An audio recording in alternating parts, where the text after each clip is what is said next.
ಪ್ರಜ್ವಲ್ ರೇವಣ್ಣ ಅವರದ್ದು ಎನ್ನಲಾದ pen drive ಬಗ್ಗೆ ಕೇವಲ ಕರುನಾಡ ಚರ್ಚೆಯನ್ನ ಮಾಡ್ತಿಲ್ಲ, ಬದಲಿಗೆ ಭಾರತದೆಲ್ಲೆಡೆ ಹಾಸನದ ಪೆನ್ ಡ್ರೈವ್ ಪ್ರಜ್ವಲಿಸುತ್ತಿದೆ. ಇನ್ನು ರಾಜಕೀಯ ಪಡಸಾಲೆಯಲ್ಲಿ ಅಷ್ಟೇ ಅಲ್ಲ, ಚಿತ್ರರಂಗದಲ್ಲೂ ಕೂಡ ಪೆನ್ ಡ್ರೈವ್ದೇ ಸದ್ದು ಮತ್ತು ಸುದ್ದಿ. ಆದರೂ ಪೆನ್ ಡ್ರೈವ್ ಎಂಬ ಶೀರ್ಷಿಕೆಯನ್ನ ಇನ್ನು ಯಾರೂ ಕರ್ನಾಟಕ ಚಲನಚಿತ್ರ ವಾಣಿಜ್ಯ ಮಂಡಳಿಯು ನೋಂದಾಯಿಸಿಲ್ಲ ಅನ್ನುವುದು ಅಚ್ಚರಿ. ಇರಲಿ, ಸದ್ಯದ ಸಮಾಚಾರ ಏನಂದ್ರೆ ಪೆನ್ ಡ್ರೈವ್ ಮತ್ತು ಪ್ರಜ್ವಲ್ ಬಗ್ಗೆ ಕನ್ನಡ ಚಿತ್ರರಂಗದ ಹೋರಾಟಗಾರ ಚೇತನ್ ಮಾತನಾಡಿದ್ದಾರೆ. ತಪ್ಪು ಸಾಬೀತಾದರೆ ಶಿಕ್ಷೆ ಆಗಬೇಕು ಎಂದು ಅಭಿಪ್ರಾಯವನ್ನ ವ್ಯಕ್ತಪಡಿಸಿದ್ದಾರೆ ಚೇತನ್. ಪ್ರಜ್ವಲ್ ರೇವಣ್ಣ ವಿರುದ್ಧದ ಆರೋಪಗಳು ಗಂಭೀರವಾಗಿದ್ದು, ತಪ್ಪು ಸಾಬೀತಾದರೆ ಅವರಿಗೆ ಕಠಿಣ ಶಿಕ್ಷೆ ವಿಧಿಸಬೇಕು ಅಂದಿದ್ದಾರೆ.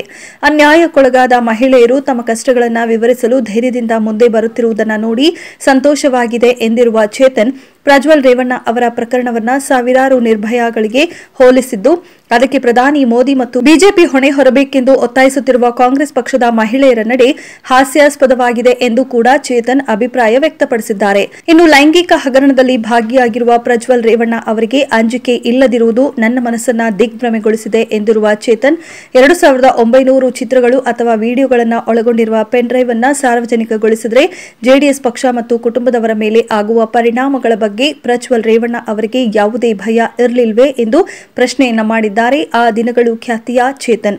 ಕೇವಲ ಚೇತನ್ ಮಾತ್ರ ಅಲ್ಲ, ಪ್ರಜ್ವಲ್ ರೇವಣ್ಣ ಅಶ್ಲೀಲ ವಿಡಿಯೋ ಪ್ರಕರಣದ ಬಗ್ಗೆ ತಮಿಳು ನಟಿ ಕಸ್ತೂರಿ, ತೆಲುಗು ನಟಿ ಪೂನಂ ಕೌರ್ ಕೆಂಡಕಾರಿದ್ದಾರೆ.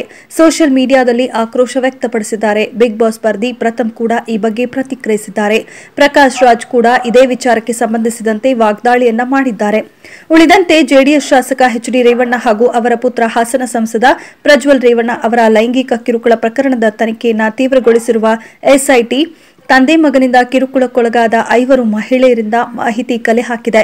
ಈ ಮಧ್ಯೆ ಎಸ್ಐಟಿ ಆರೋಪಿಗಳಿಗೆ ನೋಟಿಸ್ ಜಾರಿ ಮಾಡಲು ಸಿದ್ಧತೆ ನಡೆಸುತ್ತಿದ್ದು, ವಿಚಾರಣೆಗೆ ಹಾಜರಾಗುವಂತೆ ಸೂಚಿಸುವ ಸಾಧ್ಯತೆ ಇದೆ. ಇನ್ನು ವಿಡಿಯೋಗಳ ಆಧಾರದ ಮೇಲೆ ಗುರುತಿಸಲ್ಪಟ್ಟ 5 ಮಹಿಳೆಯರನ್ನ ಎಸ್ಐಟಿ ಹಿರಿಯ ಅಧಿಕಾರಿಗಳು ವಿಚಾರಣೆಗೆ ಒಳಪಡಿಸಿದ್ದು, ಸಂತ್ರಸ್ತರು ಆರೋಪಿಗಳ ಸಂಪರ್ಕಕ್ಕೆ ಬಂದಿದ್ದು ಹೇಗೆ ಮತ್ತು ಅವರ ಜೊತೆ ಲೈಂಗಿಕ ಕ್ರಿಯೆ ನಡೆಸುವಂತೆ ಬಲವಂತಪಡಿಸಿದ ಬಗ್ಗೆ ಅಧಿಕಾರಿಗಳು ಮಾಹಿತಿ ಸಂಗ್ರಹಿಸಿದ್ದಾರೆ ಎಂದು ತಿಳಿದು ಬಂದಿದೆ.